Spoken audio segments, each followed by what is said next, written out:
All right, everybody, take a seat. Michael Nash just walked in here. I think you know him. Hey. I'm gonna come up here real quick. How are you, Steve, if It you really have looks any like dirt, an owl. if you have any dirt on Michael, It you looks say like anything me. that's not true. Okay? Oh my God. Yeah, look at that. We got the email. How are you? Whoa. All right, we're going to do this quickly because we want to give Steve as much time to walk through the material. Hang on, are we live? Oh, we're up and running. I didn't know that. All right, well, we want to welcome everybody who is online, everybody who is joining us digitally this morning. We're glad you're a part of our, it's not really a Bible class as much as it is Steve Clower is going to unpack his material on Philippians. So this is not typically how we do this. We're having to make huge adjustments because of the coronavirus, which we know that you're aware of, obviously. But we want to have this time together for when we do study Philippians, that you can go back and look at Steve's material and at least get a 45-minute overview of where he is trying to take us through the book of Philippians, through that text. And so this may be accessed 6 months from now before we actually study it in our Bible classes. We don't know. We're saying for now, just take it, kind of put it on your shelf, and we will hit it later on, hopefully at the first part of next year sometime. We just don't know, God willing, here, that we can get to it. Let me quickly introduce Steve, and then I'm going to say a prayer, and then we're going to jump into the material. So this is Steve Clower. He'll be on screen here in a minute. If you're watching from home or you're watching this later, Steve has been the preaching minister for the Southside Church of Christ in Fort Worth for 14 years. So that's good, brother, that you've been there for 14 years. And my understanding is it's kind of a similar congregation to Central in the downtown Fort Worth area, kind of how Central is kind of in the downtown Amarillo area. And so hopefully that will help even as you're presenting the material to us, and maybe it will even resonate on a deeper level that way. Let me lead us in a prayer, and then I will turn it over to our good friend Steve Clower to present his material. Let's pray. Father, we are thankful, and we thank you for your word, for your scripture, for the Bible. Father, it speaks to us. You speak to us through your text, and we're thankful for that. I want to pray, Father, this morning that you empower Steve to present his material and to present your message, Father, through the book of Philippians. Father, thank you for the opportunity to come together on Sunday mornings, for the opportunity to study your word, and Father, for the opportunity to live it out in our neighborhoods, in the places where we work, and also, Father, just in where we find ourselves. Father, we're thankful for this opportunity this morning. In Christ's name, amen. Amen.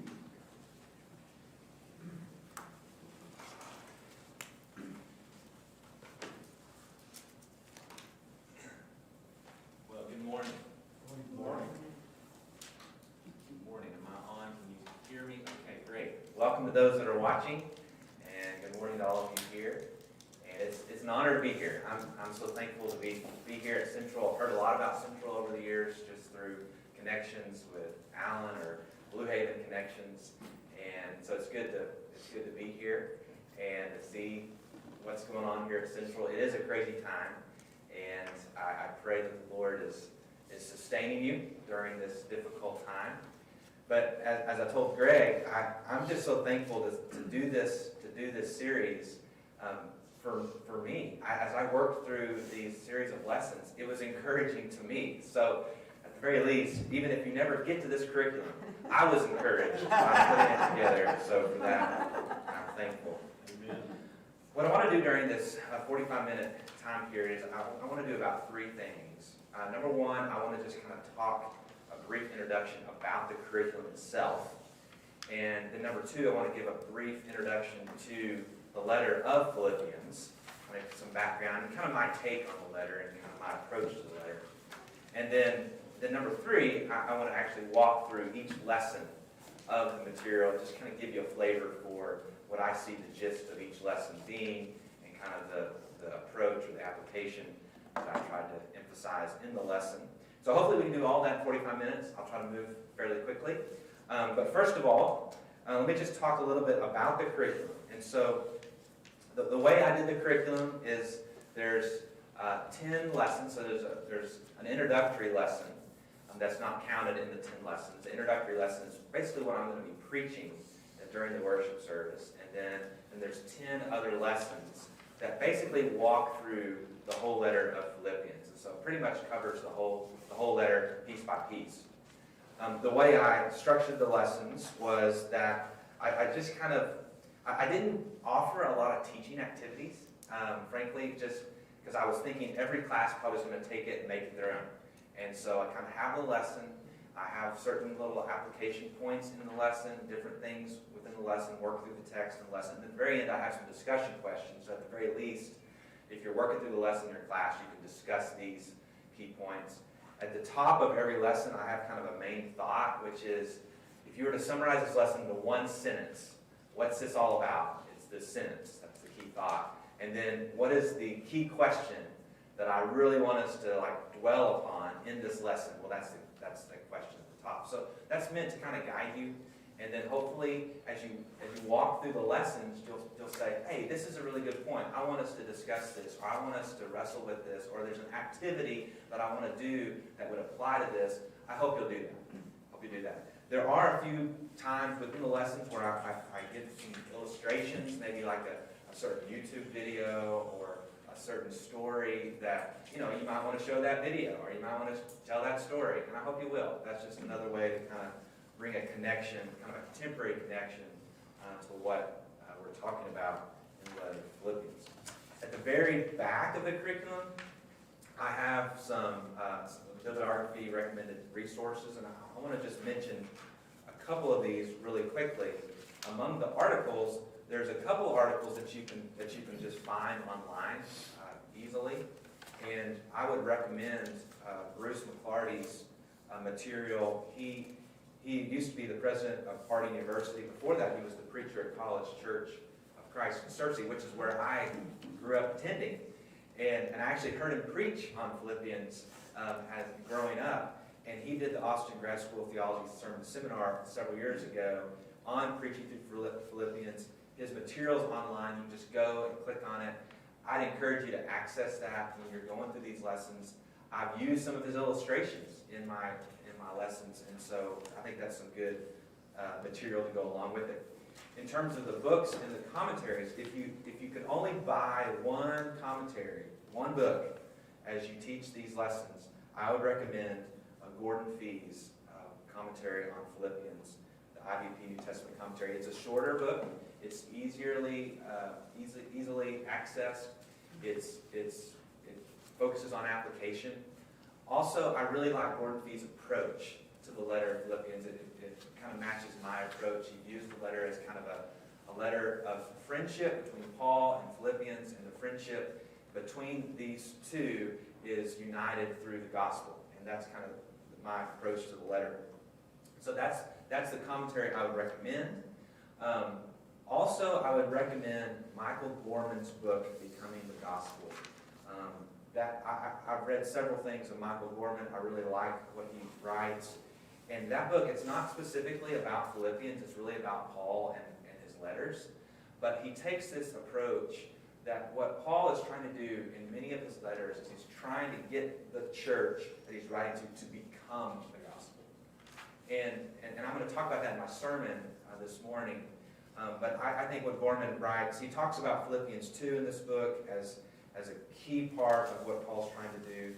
I actually photocopied, I checked this book out of the library when I was doing the series, and I liked certain parts of it so well, I photocopied portions of the book so I could keep it. I never do that, but I just photocopied like a conclusion of his book. It's like, this is just so good, I just got to keep it. So I would recommend Michael Gorman's book as well. So those are some of the resources there in the series.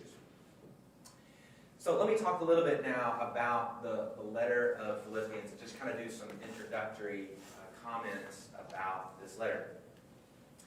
So Paul planted the church in Philippi. That's talked about in Acts chapter 16. And the way that happened, I'll just refresh your memory on this, is Paul was on his second missionary journey. And his plan on the second missionary journey was to was to go back and visit all the churches that he had planted on his first missionary journey. So he goes back through Asia Minor, and he goes and he sees, Lystra and Derbe and Iconium and all those places. And then after that, he's not exactly sure where to go next. And so he thinks, maybe we should go south to Ephesus. And God says no, says he was forbidden to go to Ephesus, to Asia. And then he thinks maybe I should go north to Bithynia. And the Spirit says, no, don't go north to Bithynia. And I'm convinced that at this point, Paul does not know exactly where to go. And he's a little bit confused. And so he kind of muddles along until he gets to Troas. And there in Troas, I think he's confused. He doesn't do any evangelism in Troas. He doesn't do any church planting in Troas. I think he's just there and he's like confused. But in some ways, I don't think Paul should be confused. Because he's coming from the east, right? He comes from the east through Asia Minor. And God forbid him to go south. And God forbid him to go north. So where should he go? He should go west. But I think Paul doesn't want to go west. And the reason why he doesn't want to go west is because west is a different culture. To go west would be to go to Greece or Europe back in those days. And even today, if you go over to that part of the country, there's a big difference between Greece and Turkey. And that's where Paul is. And so he maybe understands or has an inkling or a hunch that God's wanting me to go west, but I really don't want to go west. It's a different culture. I don't know what it's going to be like over there. There's going to be some risk involved. I don't know what I have to do. And so then he has a dream. And he has a dream of the Macedonian man saying, come over to us. And there's this great little line in Acts 16 where Paul says, well, we decided that this is what God wanted us to do. Finally, we decided that this is what God wanted to do. So he goes over to Macedonia, and the first stop, so he's made this risky decision. I'm going to follow the Lord's will. I'm going to go where he's leading. The first stop is Philippi. First place he goes. And it doesn't go real well, frankly. He ends up being in prison in Philippi. Gets arrested, gets beaten, put in prison. And I wonder if Paul didn't think, Lord, I'm following your plan. Why am I in prison? Sometimes following the Lord's plan doesn't mean that life's going to be easy. And Paul realized that. But while he's there in Philippi, he meets Lydia. Lydia is the name of our third child. And we talk about how Lydia was the first convert in Philippi. And Lydia hosted the church in Philippi. So a church starts there. Paul makes that risk, goes to Philippi, the church begins, and then Paul moves on. Well, 10 years pass. 10 years have passed. Paul now is in prison. He's most likely in Rome. That's what I think. He was in prison in Rome for the sake of the gospel. And Paul has kept up with the Philippian church, and the Philippian church sends him some money to help him while he's in prison. They know that it's going to be kind of difficult there. And they send it via a servant named Epaphroditus. And so he comes to Rome to visit Paul and to deliver this gift from the church in Philippi. And so Paul receives that money. He's so grateful for it, and he's thankful for the Philippians. They have a part of his heart. I wonder if one of the reasons why Paul thought that church was so special to him is because it was that first stop when he made that move to Macedonia. But he wants to send a letter back to the Philippian church to thank them for that gift that Epaphroditus had sent. Also to kind of update them on what's going on in his life. Now he's in prison and all those sorts of things. But Epaphroditus gives an update on what's going on in the church. And what Paul realizes is that the church is going through some particularly difficult struggles. And I take Gordon Fee's approach here that the struggles are really twofold. That there's something happening on the outside of the church, and there's something happening on the inside of the church. What's happening on the outside is that there are these opponents who are putting stress upon the church. Now, we don't know exactly who the opponents are. Scholars are going to disagree on who the opponents are. It's probably that these opponents were something similar to kind of the Judaizing people that we see in Galatians, where they're basically saying Jesus is not enough. And they're encouraging the church that they need to add maybe some Jewish rituals or something of that nature because Jesus is not enough. And that's putting pressure, that's putting outside pressure on the church. And the second issue is that there's pressure on the inside, that the church is struggling with unity. And in particular, we learn in chapter 4, verses 1 through 5, about two ladies, two sisters, Jodia and Syntyche, who are not getting along. And it's creating a lot of struggle within the church. And so, one preacher, I think it was Bruce McCarty, said, whenever you read the book of Philippians, you have to realize that this book is being written when there's been a fight in the foyer at church. and there are two sisters that really are not getting along. And so Paul's very concerned about the church. He's concerned because of the pressure that they're feeling on the outside, and he's concerned about the struggle for unity that's happening on the inside. And he knows that if things don't get sorted out, things are not going to go well for the church. And so what he does is he brings them back. In his letter, he's bringing them back to the gospel. So the word gospel is used 9 times in the letter of Philippians. That's the most number of times that Paul uses the word gospel in any letter that he writes. That's more than Galatians, more than Romans. Philippians 9 times. And he writes that, he uses that word so much because Paul and the Philippians, they share a kindred spirit in that they both want to see the gospel advanced. And I really believe that. And he talks about that in chapter 1. We both want to see the gospel advanced. But in order for the gospel to be advanced, Paul understands that this church is going to have to live a life worthy of the gospel. You're going to have to change who you are, and you're going to have to start becoming like the gospel if you're going to advance it. Because right now you're not advancing it. That's the message of Philippians. And I think the most important verse in Philippians, and this might be a little surprising to you. There's a lot of good verses in Philippians, but I would say that the most important verse is Philippians 1:27. Because this is the first command that Paul gives in this letter. In my opinion, it's the command that governs the whole book. It sets the tone for the whole book. And that command is to live your lives in a manner worthy of the gospel. That Paul is writing this letter to this church to bring them back to the mission, the same mission that Paul has and that the Philippians claim to have, and that is, we want to see the gospel advanced. Well, if you're going to be true to that mission, Paul says, if you're going to be about that mission, then you need to live your lives in a manner worthy of the gospel. So that's kind of the theme. That everything that as we walk through these lessons, it's all going back to what does it look like to live our lives in a manner worthy of the gospel? What does that look like? And Paul's going to talk about a lot of different things about what that church needs to be doing in order for them to be living in that way. Okay, I'm going to pause at this point. My next step is to walk through the lessons one by one. Does anybody have any questions about anything that I've said thus far?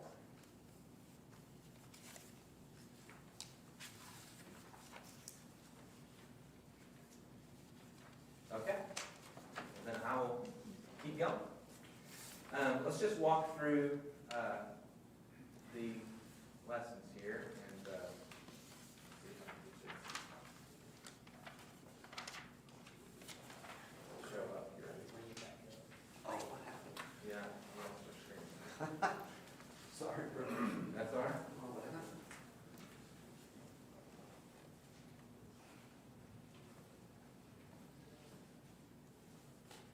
While he's working on that, let's start working through this. Lesson number 1 is the first 11 verses of the letter of Philippians, and entitled "Partners in the Gospel." In every lesson, I try to have like kind of an image to kind of help us through that lesson. And the image in this lesson is the power of a handwritten letter. And so right now, during this pandemic, where handwritten letters have come back right now. And people are writing letters. I know my kids have been writing letters. And that's been kind of a neat thing to see. But there's a lot of power in when someone writes a letter. And so Paul here, he's in prison. It kind of, I talk about in the lesson that, it reminds us of like Martin Luther King Jr. When he was in prison, he writes that letter from Birmingham jail. Or, Abraham Lincoln, when he wrote a letter to the nation when he was being criticized. And there's just a lot of power when there's pressure on, when there's stress on, and someone sits down and is like, okay, I'm gonna write a letter. And so that's what Paul is doing here. He's writing a letter out of love to the church. And And he uses this phrase in this section that he says, I thank my God for your partnership in the gospel with me. And I think that phrase is a very important phrase because as I mentioned earlier, what Paul is doing is he's saying, you Philippians and me, we share something. And what we share is that we have the same common mission and the same common vision. That we both want to see the gospel advance. And Paul says, I'm so thankful that you have that vision. And I want to begin this letter by affirming that. And that's going to be, my whole argument is going to be based on that we share this thing together and that we want to see the gospel advanced. That's why you sent me money, is because you're a partner with me in this mission of advancing the gospel. That's why I'm writing you this letter, because I'm a partner with you. We share this together in common. That word for partner is the Greek word koinonia, which means fellowship or participation or sharing in some way. And so he said, we share in this. We share in this common mission. And what I really try to settle on in this lesson is that the way we view the church today? Do we view the church, the community of faith, are we partners in the gospel? Is that how we understand one another? And is this working? I don't, it's the projector. I don't know what's going on. Okay, that's okay. And so, at Southside, and I reference an article that I wrote in the series or in the lesson. But at Southside, you don't place membership at our church because that's kind of something, that's kind of a phraseology that we use maybe at a fitness club or a country club. At Southside, you become a partner in the gospel. You're going to join our church. You're going to be a partner. Because what we're trying to be is we're trying to be a community that says we have a common vision. And if you're going to be a part of our church, you are buying into that common vision. And you're going to be a partner with us in the gospel. That we're about advancing the gospel. And we share this partnership together. That's what Paul is telling the Philippians here. That's the basis offered by this letter. We have a friendship, we have a partnership, and it's based on the gospel. That's why I'm writing to you. That's what I'm thankful for you. And so that's one of the questions I ask in this lesson is, what would it look like if the church here at Central really grabbed a hold of this idea that we're partners in the gospel? We're not just members who just check a box, but we actually share the same mission and vision that we are partnering together to advance the gospel. So that's lesson number 1. Lesson number 2. In this section, Paul... Steve, see if that'll work now. Okay, thank you. All right, here we go.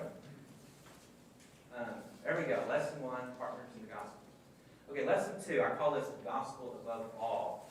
And the image that I use here is the idea of selfishness. When are you the most tempted to be selfish? And so, there's a lot of times where we're tempted to be selfish. Maybe when we have a lot of power, we're tempted to be selfish. When we have a lot of money, we're tempted to be selfish. Maybe when there's something that we really, really desire or want, we're tempted to be selfish. But in the lesson, I make the argument that I think the point in time when we are tempted to be selfish the most is when we are suffering. Because when we're suffering, we're in pain, and it's just so easy to focus on our pain. There was a lady at our church, used to go to our church several years ago, and every time you saw her and you say, sister, how are you doing? She'd say, terrible. I mean, it was just, every time you saw her, you just wanted to avoid her. It's like, I know it's coming. It's going to be terrible. And sure enough, it was because she was suffering. She had a lot of pain. She had a lot of struggle in her life. And so she'd tell you about it. I'm terrible. And finally, I got enough courage to say, sister, after one time she told me, one time too many, that life was terrible. I said, I think you're focusing too much on yourself. I think you need to find a way to serve someone else. And she did. And her attitude changed. It's just so easy to become self-absorbed when we're in a place of pain. Well, what's fascinating about verses 12 to 26 is Paul shares about all of his suffering. How he's in prison, how people have taken advantage of him being in prison to preach the gospel from wrong motives, and how he doesn't know what's going to happen because of his case, and he might end up dying. He might not be acquitted. And so he's sharing about all his problems, but as he shares about his problems, he does not become self-absorbed, he becomes gospel-absorbed. I talked about in the lesson that he has a perspective of a gospel view of life. So instead of looking at the glass and saying it's half full, he looks at the glass and sees it's gospel full. Gospel full view of life. And so he says, yeah, I'm in prison, but because I'm in prison, the gospel is advancing. The whole Praetorian Guard knows about the gospel. And yes, people are out there preaching the gospel because of wrong motives, but I don't care because the gospel is being advanced. And yes, I might end up dying, but I don't care because if I die, I'm with Christ. And to live is Christ, to die is gain. So he has this perspective of looking at the circumstances of his life through the lens of the gospel. Now, the reason why he's doing this is he's trying to model for the church. And he's trying to say, listen, y'all are in a tough spot right now. I mean, you're getting pressure from the outside, you got pressure on the inside, but instead of getting self-absorbed, become gospel-absorbed. Realize that in the midst of these circumstances, the gospel can be advanced. Now, if you're going through this lesson like tomorrow, I would apply that to our pandemic and say, yeah, I mean, it's tough right now. We got all these terrible circumstances. But instead of looking at these terrible circumstances and being self-absorbed and saying, woe is me, and, oh, this is terrible, we just need to focus on ourselves, we just need to be internally focused and just, take care of one another. I think Paul would say, no, Christ is in the middle of all this, and the gospel can be advanced. Have a gospel-full view of life. So that's what lesson number 2 is all about. Lesson number 3. Okay, so we get into chapter 2, and here's where Paul starts to actually give us some practical thoughts about, okay, what does it look like to live this gospel-full view of life, to live a life worthy of the gospel. And he starts off by talking about humility. And chapter 2, 1 through 4 is directly connected to chapters 1, 27 through 31, which I think is the heart of the letter. And so the first thing that he talks about, after saying we got to live lives worthy of the gospel, first thing he talks about is humility. Because if you're going to bring anybody together, whether it's a church or a marriage or a team or a community, it always starts with humility. Because most likely the reason why you are separate is because of pride. Because someone thinks that they're right and everybody else is wrong. And so Paul understands the only way this is going to work is if someone is humble. The image, and I guess I'm just not using this enough to merit its work. It's fine. The image that he uses, or that I use, is based out of a book on humility by John Dixon. And his definition of humility is a fascinating one. His definition is harnessing or restraining your power for the sake of others. And he tells the story of Joe Louis, who was a heavyweight boxer, early 20th century, incredible heavyweight boxer. And there's a story where he was in Detroit, Michigan. He was on the public bus, seated towards the back, and some teenagers get on the bus and start ridiculing Joe Louis, start making fun, poking fun at him. And Joe Louis doesn't do anything. Instead, he waits till it's his bus stop, and he stands up, and the teenagers realize, oh wow, this is a big guy, this tall, strong guy. And he hands the teenagers his business card, and on his business card it says, Joe Louis, professional boxer. I mean, we all need a business card like that. Right? And he hands them their business card, and then he walks off.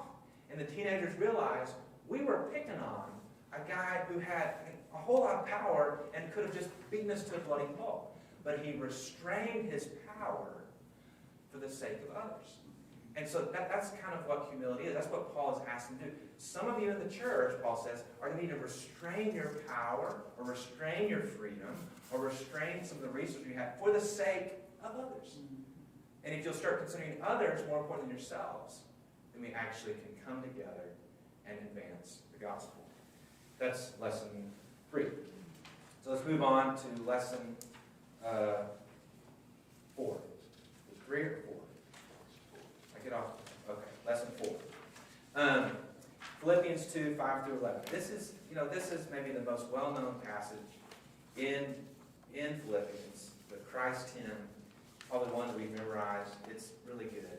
And Michael Gorman says this section is Paul's master story.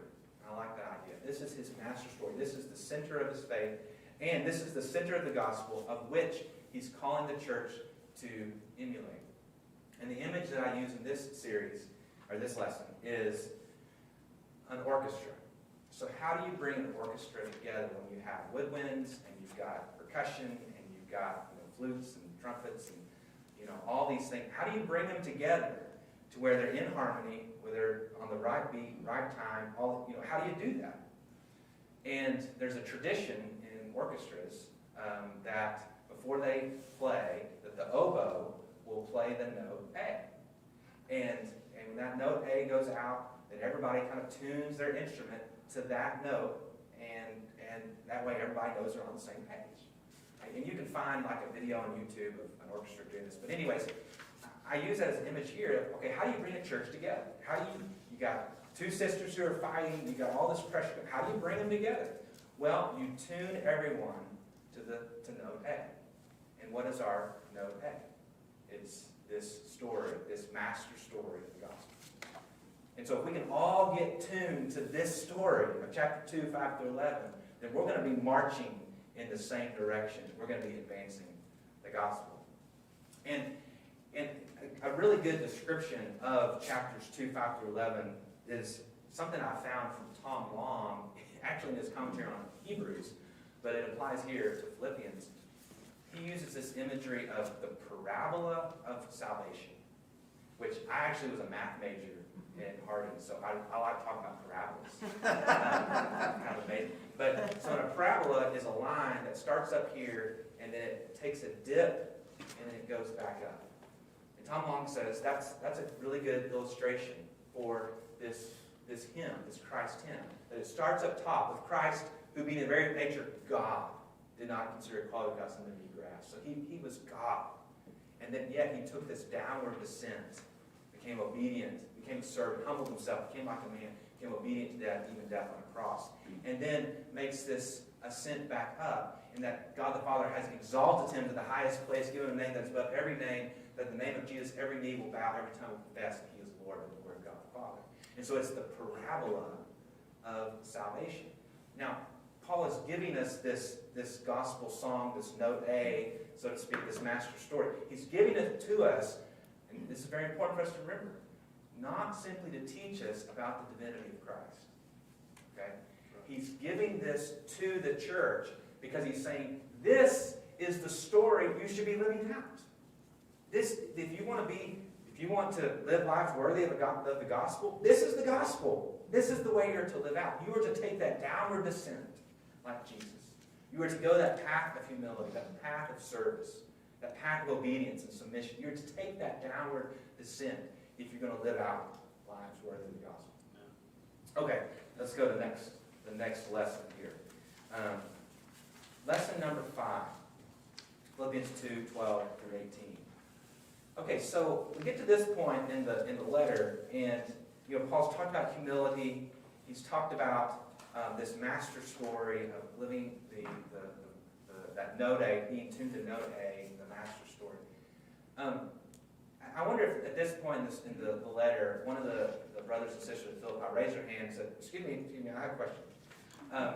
This is all really great, Paul, but can you give us a few more specifics on what you mean? Because it's easy to say, hey, you need to be more humble, you need to be like Jesus. Okay, but what does that actually look like? And so in this lesson, I talk about specifics and how sometimes we need specifics.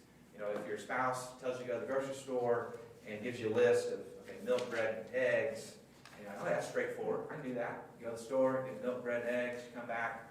Oh, you got 2%, you're supposed to get skim. You got white bread, you're supposed to get wheat. You got the small egg, you're supposed to get large. Sometimes we need specifics. Sometimes we need someone to just detail it out. So, okay, here specifically is what you need to do. I feel like that's what Paul is doing in verses 12 through 18. He gives 3 very specific things for the church to do if they're going to live lives worthy of the gospel. And so number 1, he says, you need to work out your salvation. You're going to have to put some effort into spiritual growth. And as you do that, God's going to be working in you. Spiritual growth is not something we do on our own effort, but it's a divine cooperation where we put in the effort and God works inside of us. And he says, you've got to put in that effort. You've got to work out your salvation so that God can also work in you. Number 2, he says, you need to stop grumbling and complaining. We need to stop grumbling, complaining. There's a lot of grumbling and complaining. Apparently that was going on in the church because of all the pressure and stress that was going on. Probably there's a lot of grumbling, complaining going on, now. Because of the stress that we're feeling. And Paul says, you got to stop that. You got to cut that out. That's the way the Israelites were in their rebelliousness. That's not the way we're to be as Christ followers. And he says, and if you can cut that out, you're going to shine like stars. You're going to shine. I mean, you want to make a splash in Amarillo, then be a people that don't grumble and complain. Because everybody's grumbling, everybody's complaining, everybody's angry right now. At least that's what I sense. And so Paul says that. And then number 3, he says, rejoice in the Lord. This is the first time that Paul uses the word joy, which is kind of a subtitle of the book, as it's used 16 times within the letter. But when Paul talks about joy, he's not talking about some feeling, some feeling of comfort. He's talking about this deep understanding that despite my circumstances, despite the struggles that I'm going through, I can find joy because I know who is my Savior and I know what He's doing in my life. And so he says, have joy. Even though you're under all the stress and pressure, you have joy and share that joy with me. And so these are 3 very specific things that Paul is telling the church to do. And I think what you could do in this lesson is you could walk through each one of these 3 things and say, okay, how are we doing? How are we doing in spiritual growth? How are we doing in grumbling and complaining? How are we doing in having joy? And let's talk through those in our class. Lesson number 6. I'm going to have to move a little faster. Lesson 6. So, here I feel like that Paul offers some models for the church. So he said, okay, you need to live lives worthy of the gospel. That's going to look like living lives of humility. It's going to be living out Christ's master story. Here are some specific ways of doing that. But sometimes we don't need directions in black and white. We need people in flesh and blood. We need people that we can look at and say, they got it. They've got it figured out. I'm going to try to be like them. And so in this lesson, Paul talks about Timothy and Epaphroditus. And on one level, he's kind of updating the church on how Timothy and Epaphroditus are doing. Timothy was with Paul. Epaphroditus had gotten sick. And so he's updating them on their news. But he's also saying these 2 are really good models for living lives worthy of the gospel, because Timothy really loves you and wants to come see you because he cares more about your interest than his own. And Epaphroditus was willing to risk his life for the sake of the gospel. And so when these 2 men come and they bring this letter, I want you to honor them because they are really good models for you. And so in this lesson, I talk about who are our models, who are our gospel models, who are our mentors. I mentioned in this lesson that every Christian should have 3 mentors. They should have a mentor who's older than them, who's been where they've been, who can offer guidance. They need someone who's younger than them that they can pour into, and they need someone who's the same age, a peer, that they can share this season of life with. And so I kind of talk about who are your mentors, who are your models. Lesson 7. Philippians chapter 3. Paul's tone changes here. And all this, before he was kind of, kind and, loving, and then now he gets mean. He starts to get a little bit harsh. And it's because now he's dealing with opponents. And again, we don't know exactly who the opponents are, but these opponents apparently have been trying to tell the church that Jesus is not enough. And that gets Paul riled up because to Paul, Jesus is enough. And he shares his passion. This is a very emotional section where he shares his passion for Jesus. And the image I use here is an accounting ledger of debits and credits. And Paul lists all these things of his past, of his Jewish past, that he thought were credits. And he says, actually, all of them are debits to me now, because the only credit that I care about is knowing Jesus. He says, I don't just want to know Jesus in his glory. He says, I want to know Jesus in his sufferings and death. He is my passion. He is all that I care about. And so in this lesson, we talk about passion. What's your passion? What are you passionate about? And if we're going to be about advancing the gospel, be partners in the gospel, our passions need to be examined to make sure they're in the right place. That our passion is Jesus. Moving to lesson 8. In lesson 8, he talks about being citizens of heaven. This is the section where he starts pointing towards the future.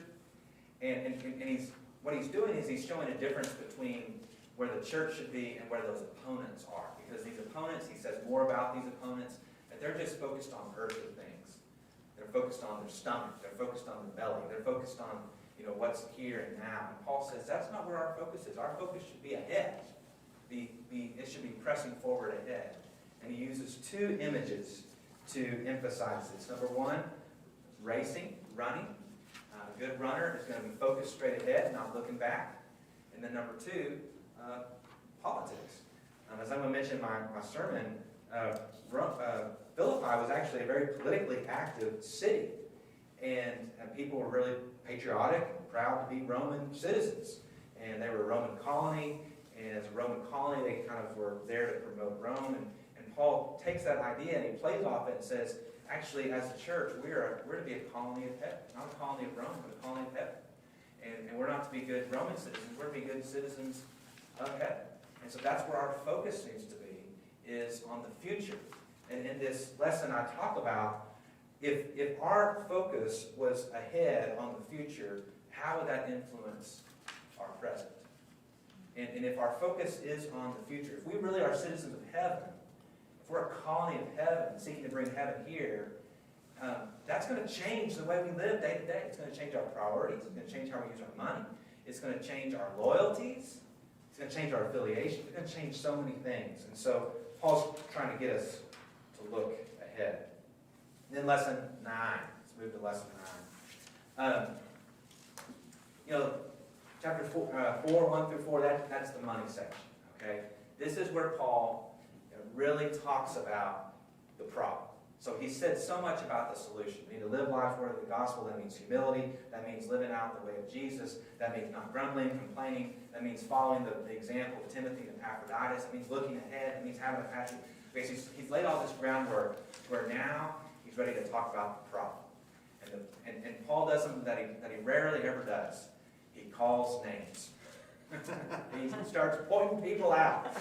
We need Alan to do that sometime in the pulpit, right? Just start pointing people out.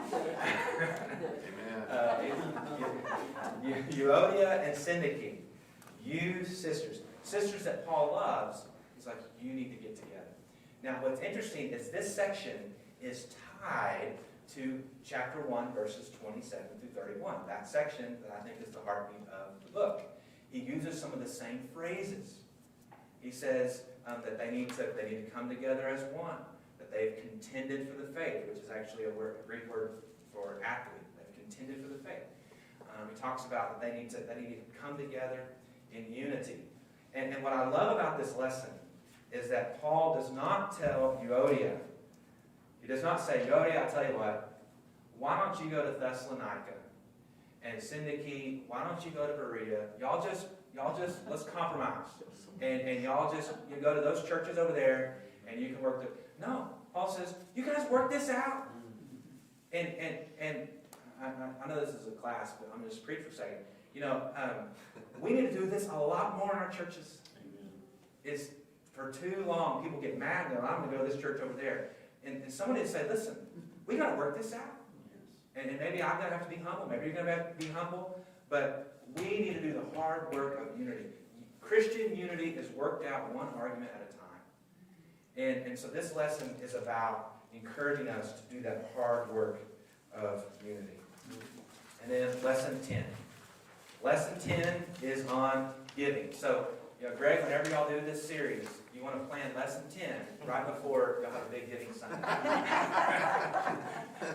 Because Paul closes with a thank you note. And that's the image I use in this lesson, is a thank you note. But it's the oddest thank you note you would ever read. Because he never says thank you. Number one. The 10 verses, he never says thank you. Number 2, he says, I appreciate your gift, but I didn't need it. I mean, when was the last time that you said that? I appreciate your gift. I didn't need it. I really didn't need it. And then number 3, he says, at last You've renewed your concern. At last you gave me a gift. At last. So it's the oddest thank you note that you can imagine. But the point of this note, he's not trying to acknowledge the gift.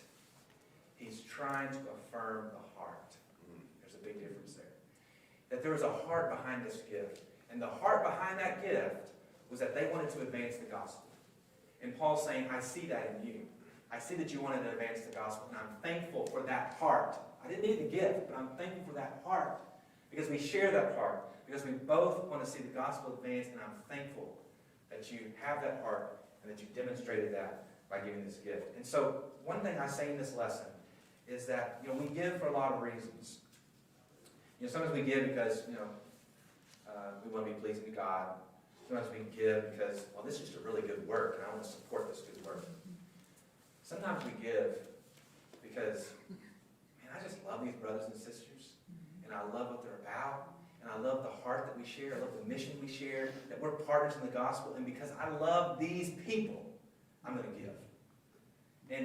And when people do that, when a church does that, that is incredibly unifying. When we come together and say, we're giving because we love one another, and we've got this common cause that we're all behind, and so because we love one another, because of the hearts that we have, we're just giving. And that is incredibly unifying. So I encourage us to think about this lesson. Has there been a time like that where the church has come together and because of our heart has given, and how has that made a difference in the church? And so anyways, that's the last lesson. I think I am over time. I think it's time to quit. Anyone have final questions, or do we just want to close? Well, we want to thank you for your presentation.